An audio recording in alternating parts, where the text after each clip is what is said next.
प्रिय विद्यार्थियों, MA final इतिहास विषय के विद्यार्थियों हेतु भारतीय कलाएं में स्थापत्य के अंतर्गत प्रस्तुत वीडियो का विषय है सम्राट अशोक के स्तंभों की बनावट।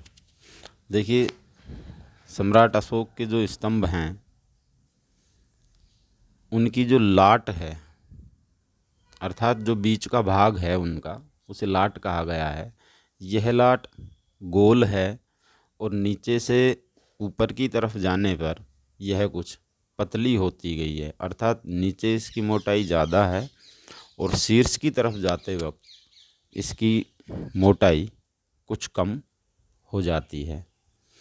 इनकी ऊंचाई लगभग 40 फुट तक है और इन स्तंभों का जो वज़न है वो 1000 से 1200 मण तक है।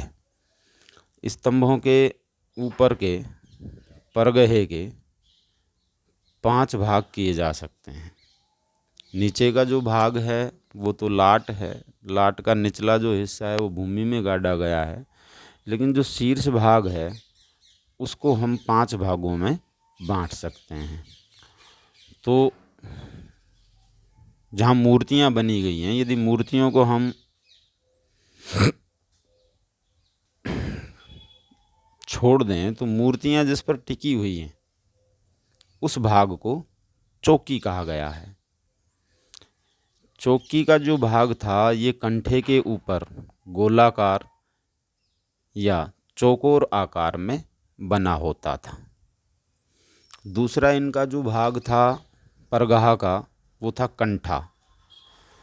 कंठा चौकी के ठीक नीचे बना हुआ होता था। इसके नीचे का जो भाग था वो बैठकी कहलाता है। मेखला के ऊपर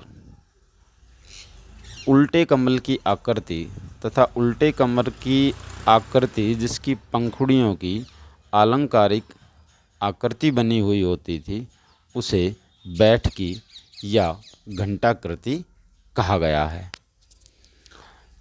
इसके नीचे का जो भाग था उसे मेखला कहा गया है। यह इकहरी या दुहरी बनी हुई थी जो लाट के ठीक ऊपर सबसे पहले आता था।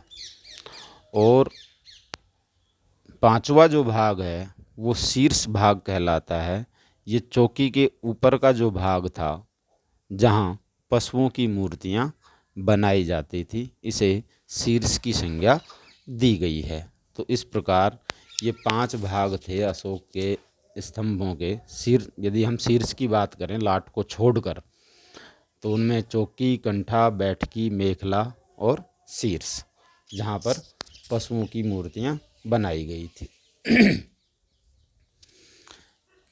अब उनके बारे में थोड़ा थोड़ा अध्ययन कर लेते हैं अलग अलग स्तंभों के संदर्भ में।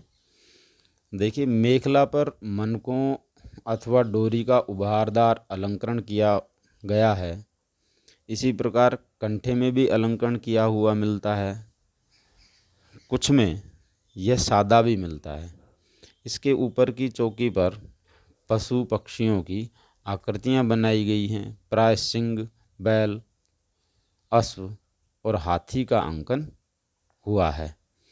लोरिया नंदनगढ़ के स्तंभ की चौकी पर उभारदार उड़ते हुए हंस अंकित किए गए हैं और शीर्ष पर सिंह की मूर्ति बनाई गई है।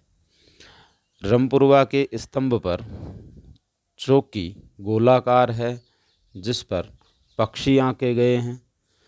चौकी के ऊपर एक सिंह उकड़ू बैठा हुआ है। रमपुरवा के दूसरे स्तंभ शीर्ष पर बैल की आकृति है। इसके नीचे की गोलाकार चौकी पर कमल पुष्पों व कलिकाओं का सुंदर अलंकरण किया गया है। आजकल यह बैल का स्तंभ शीर्ष राष्ट्रीय संग्रहालय दिल्ली के प्रवेश द्वार पर रखा गया है। संकिसा के स्तंभ शीर्ष पर हाथी बना हुआ है। यद्यपि यह स्तंभ भंग हो चुका है और अभी उपलब्ध भी नहीं है। इन सभी स्तंभों में सारनाथ का जो स्तंभ है वो सर्वश्रेष्ठ माना गया है। बखीरा ग्राम के सिंह शीर्ष स्तंभ में सिंह की आकृति कुछ अधिक भारी और बेडोल सी दिखाई पड़ती है, जो अन्य सिंह शीर्ष स्तंभों से अधिक प्राचीन नज़र आती है।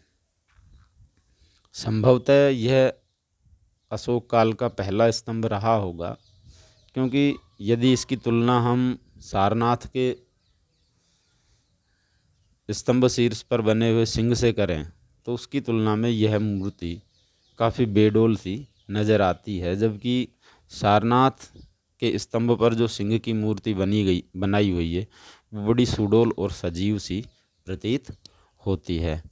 तो इस प्रकार ये अशोक के स्तंभ का जो शीर्ष भाग था, इसका हमने इसमें अध्ययन किया इस वीडियो में। तो उनको देखने पर हमें ये स्पष्ट रूप से मालूम होता है कि अशोक के समय में खास तौर से मूर्ति कला का स्वतंत्र रूप से विकास हुआ और कलात्मक दृष्टि से ये स्तंभ शीर्ष जो हैं उन्हें आज भी बहुत सुंदर माना जाता है। धन्यवाद।